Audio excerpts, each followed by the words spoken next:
MMAfighting.com, and I'm joined by Benson Henderson, who takes on Myles Jury at Bellator 227 this weekend. Benson, first of all, a lot of hardcore Irish MMA fans are really excited to see a fighter of your caliber in this neck of the woods. Is this something you like? Do you like traveling around for fights? Is this one of the perks of the job? I definitely do enjoy traveling for fights. It's nice when my wife and kids can join me. They weren't able to join me for this trip, but I promised my wife I will be bringing her and the kids out to Ireland, so I'll be coming back and bring the family with me. But yeah, I definitely love to travel, definitely love to get the experience. Irish fans, Irish people are like, I'm more quiet, more conservative, more like quiet, laid back by nature. The Irish people, Irish fans are like loud, boisterous, outgoing. I love it. It's great. It's opposite. It's different for me as a person, but I love it. I love the energy. I love the vibe. Like even in the media room, the people are awesome. It's great. So I think come Friday night, the fans are it's gonna be crazy. It's gonna be raucous. It's gonna be a good night. And I feed off the crowd. When the crowd gets going, gets amped up, gets fired up, I get all fired up. I act like an idiot inside the cage. I go, yeah, like I act like an idiot, because I feed off the crowd. So I think it's gonna be a fun night all around. Speak about being laid back. I've never seen a fighter bring a book to the media day. That's incredible. What are you reading? It's just the Deaths of Tao. It's just a science fiction fantasy novel. I like to read, so when I don't have my kid, when I'm not with my boys, when I have my kids are not around, that's my free time to actually read. Otherwise, I can't read at all. I have a 4-year-old, a 2-year-old. He's gonna be 2. My son's turning 2 the day I get back in stateside. So I have a 4-year-old, going to be a 2-year-old, and a 4-month-old at home. So I have no reading time whatsoever back at home. So I like these fight weeks. I come here, I train, I go back to the room and read. I go train and come back to the room and read. I go train and come back to the room and read. So it's pretty nice. I've heard you speak about, transitioning to Bellator. Of course, you're a UFC champion. Like, it seems like you're very content with this arrangement. Like, is that how you feel? Do you feel like this gives you more space to breathe as a fighter, being with Bellator? I truly love Bellator for the fact that there's not as many politics, there's not as much game playing, there's not as much charades, there's not as much there is, of course, it's the fight game. They have to promote. To promote stuff, you need someone to talk smack and talk crap and this and that. But as far as like fighting UFC, fighting Bellator, I think there's a lot less. Somebody loses a fight, and then their next fight, they go up a weight class and they fight for a world title. Wait, how does that work out? Like, wait. So you have a number 1 ranked guy, number 2 ranked guy, number 3 ranked guy, all the way down to the number 10 or whatever, and you're gonna skip all those guys and move all the way up from another lower weight class to fight for belt? And you condone that? How do you reason that with yourself? You consider yourself a legitimate organization? Nowhere else in the world can you do that. With no other job, so I just think it's, just more fair, like more, but again, I understand it's a job, it's a business. When it's all said and done, it's all numbers to the owners of UFC, to the owners of Bellator. It's all numbers. They want to make money, and I understand that. So you got to do what you got to do. But it seems to be, just more fair, less just little dogs barking, yap, yap, yap, yap, yap, yap, yap, yap, trying to get attention. I hate that. Like little yappy dogs barking. Look at me. Like, get out of here with that. I was looking at this. This is a really high caliber fight. My God, like you and Myles Jury over here, it's a huge deal. But how do you think Myles stacks up against the opposition you've fought in Bellator so far? Do you think he's right at the top of the food chain? I think he's pretty tough. I think it's tough to say. The Bellator guys are tough. Piccoloti's tough as heck. Syed Dawad is tough as heck. They both brought it. They're both game opponents.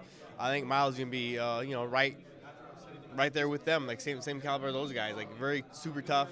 Guys might sleep on him because they don't have the biggest name, or guys might not have heard about him before. But he's tough as heck. Piccolotti was tough as heck. Syed Dawad was tough as heck. Horta, that dude, talk about tough as heck. I kicked him in the head, and he had a cut right here. And he got mad and came at me more, rather than be like, oh, I got cut, and like backing down a little bit, like, oh. I was like, that's the El Matador that people were talking about right there. Like, I got it, being like able to experience that and see it firsthand. And I kicked him. I was like, oh yeah, he's gonna like, that's gonna hurt him. He's gonna back down a little bit, and and then he came forward. And I was like, holy, I was like, you're crazy. So I think the Bellator caliber guys match up with the top level Bellator guys, caliber wise, match up very well, equally with a top caliber level UFC guys for sure. Were you surprised at all by Patricio's win? Like the fact that he toppled Chandler to get the title, did that surprise you at all?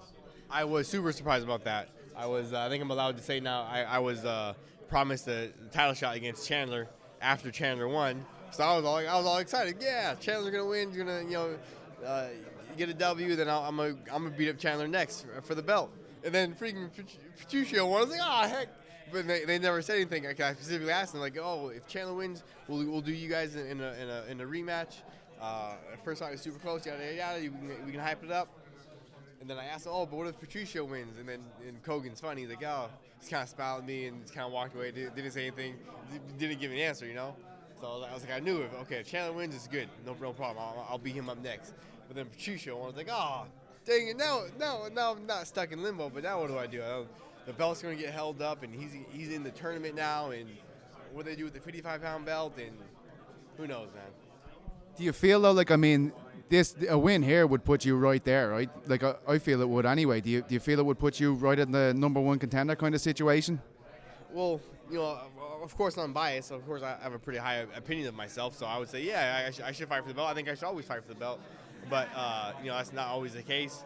And not really my job to say I deserve this or I get this. And, of course, if you ask anybody, you ask any worker, you ask any city employee, ask anybody, they're going to say, I deserve more money. I deserve this. I deserve that. So if you ask me, sure, I deserve more money. I deserve a title shot. I deserve to get a chance to get a belt around my waist.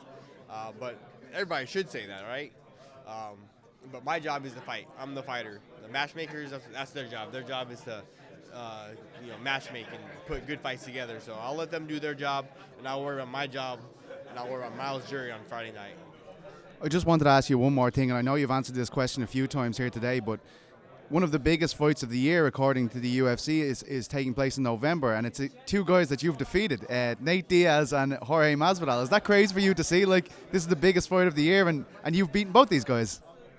Well, they can put the millions of dollars behind promotion. That's what their job is. That's what they do. They are a promotion company, so their job is to promote things and say, this is a huge fight, this is a huge fight, this is a huge fight. When you look at it in reality, it doesn't really mean anything. There's no title on the line. There's a BMF title, I believe. There's a made-up title on the line. I forgot about that. Somebody just told me like 5 minutes ago there's actually a belt on the line. That's hilarious. It's awesome. It's great for those guys. It's great. But it's hilarious. But that's what you do as a promotion. That's what your job is. You are to promote these fights. So if you say, this is a BMF title, and you put $50,000 behind making a belt and doing this and do that, that's because that's their job. Their job is to promote the fight, to get people to care about it, to get people to want to watch it. When really, it's not that big of a deal of a fight. It is. It's great for the guys. They're both on win streaks too, right? They're both doing good. They're both doing well. But that's the UFC's job. The UFC's job is to spin it, to create a thing, to make it more people want to watch, and more people want to buy it, and more people want to watch. And so UFC, they do a great job of that. But Nate and George and Jorge, it's good for them, great for them. I'm happy for them. I like both those dudes. I like both their camps, like both the guys. It's awesome. I'm happy for them. Just one final one, because we were talking so much about sport versus entertainment during this interview. I was wondering, because there is a debate at the moment, does this BMF title, it's not, as you said, it's a fictitious title. Does that cheapen MMA to introduce these titles? I know they've done it in boxing with the Mayan belt for Fury and stuff like that, but what do you think of that? It seems like you're far more driven towards a sporting element of this. Yeah, I don't take my job. I don't think what it is I do. To me, it's not just a job. It is a job, but if I wanted to make money, if I wanted to just do something for a job to pay my bills, I'd go do something else. I'd be a real estate agent. I'd make money doing that. There's a lot of other ways you can make money. I can make a lot more money doing something else. I'm gonna make so much money in these 10, 12 years, 13 years of fighting, but over the course of 30 years, I can make a lot more money doing something else. So to me, it's about other things. It's about being the best in the world. It's about committing myself to something that I love, martial arts. So for me, it's not just entertainment. And if you take my job, you take my career as a joke and make it a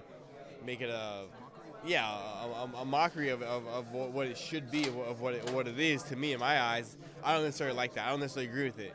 I'd rather not be a part of that. I'd rather be a part of the pure martial arts to the aspect of competition, of bettering yourself, of being a better person, of trying to be a better person each and every single day, of having a high moral character, of being a person that kids can look up to and inspire to be more like, and to help motivate people, inspire people, that sort of stuff. So I'm not a fan of taking what I do of my life's work and making a joke of it. Thank you so much, Ben. It's an absolute pleasure.